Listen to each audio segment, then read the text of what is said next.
Bonjour à tous. Merci d'être présents aujourd'hui. Je suis Christian Warbeck, président des producteurs de grains du Québec, et je suis accompagné par mon premier vice-président des producteurs de grains du Québec, M. Sylvain Pillon, ainsi que de M. Benoît Legault, directeur général de l'organisation. Nous prenons aujourd'hui la parole au nom des quelques 11 000 producteurs et productrices de grains qui sont présents dans toutes les régions du Québec. Nos producteurs cultivent principalement des céréales, le maïs, le blé, l'avoine, l'orge, ainsi que des oléagineux, le soya, le canola, le lin, etc. Ensemble, nous cultivons plus d'1 million d'hectares de terre pour un chiffre d'affaires annuel qui dépasse les 1,3 milliard de dollars. Le secteur des grains, en incluant la transformation, représente plus de 20 000 emplois au Québec. Ceci en fait la deuxième filière d'importance en agriculture sur le territoire québécois. Je vous l'ai déjà dit, la production de grains a une position stratégique parce qu'elle alimente autant la population humaine que l'ensemble des autres filières agricoles et agroalimentaires. En ce sens, on peut dire que le secteur des grains est à la source de toute l'agriculture québécoise. Comme vous l'avez vu au cours des dernières semaines, parce que la date des prochaines élections est connue, les différents partis politiques ont déjà commencé à faire connaître leurs engagements à la population du Québec. Dans ce contexte, les producteurs de grains du Québec ont décidé de tout mettre en œuvre afin de s'assurer de la pleine participation de leur secteur à la vitalité économique du Québec et de l'ensemble de ces régions pour l'avenir. Ainsi, au cours des prochains mois, les producteurs de grains du Québec seront particulièrement actifs afin d'obtenir des engagements favorables au secteur des grains. Cela se fera autant par des interventions publiques que par des discussions avec les principaux partis politiques, autant localement que sur le plan de l'ensemble du territoire québécois. Aujourd'hui, la délégation des producteurs de grains du Québec occupera l'ensemble des sièges du public lors de la période des questions à l'Assemblée nationale. Nous aurons aussi le privilège de rencontrer les 3 principaux partis reconnus par l'Assemblée. Au cours de ces rencontres, nous ferons connaître nos revendications afin que le prochain gouvernement et les 125 futurs députés de l'Assemblée nationale tiennent compte de notre réalité dans leurs futures décisions et politiques.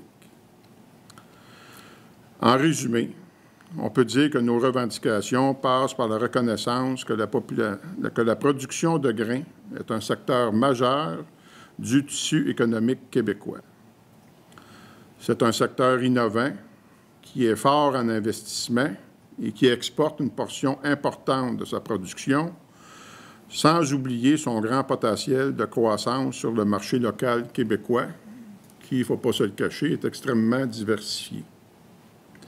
C'est aussi un secteur qui fait des efforts importants pour réduire son impact environnemental. Nous nous attendons à recevoir une réponse de la part de tous les partis politiques d'ici au lancement de la campagne électorale officielle, soit vers la fin août, début septembre.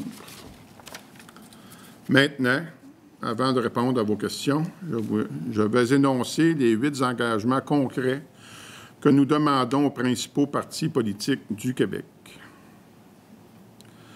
De 1, améliorer les programmes de sécurité de revenus, notamment en matière de protection financière contre les cycles prolongés de bas prix du secteur des grains.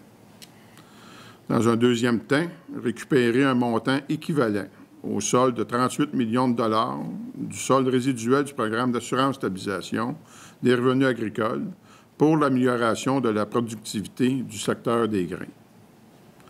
Troisième point, bonifier les programmes de soutien en agro-environnement, notamment par la mise en place de mesures d'atténuation des impacts négatifs de la nouvelle réglementation sur les pesticides et de mécanismes de rétribution des investissements réalisés par les producteurs pour s'adapter aux exigences environnementales. Quatrième, poursuivre la recherche structurée sur les besoins des traitements de semences. notamment par la mise en place d'une nouvelle étude québécoise élargie sur l'impact agronomique des semences traitées. Cinquième élément, reconnaître les impacts économiques importants des mesures restrictives à la culture des bandes riveraines et favoriser la mise en place d'une compensation adéquate. En sixième, mettre en place des mesures de compensation de l'asymétrie des normes et programmes qui défavorisent la production québécoise, que ce soit face aux autres secteurs économiques québécois, par exemple la taxe carbone, ou face à la concurrence étrangère.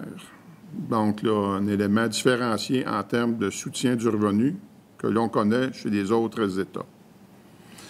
En septième, assurer la poursuite du groupe de travail sur la fiscalité agricole et s'engager à mettre ces recommandations en œuvre afin de limiter le choc foncier que vivent les producteurs. Et finalement, mettre en place un groupe de travail sur la compétitivité du secteur des grains, assurant la participation des autorités politiques et mandaté pour formuler des recommandations au gouvernement.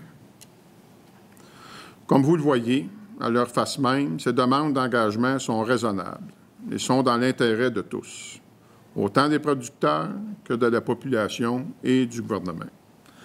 Je vous remercie.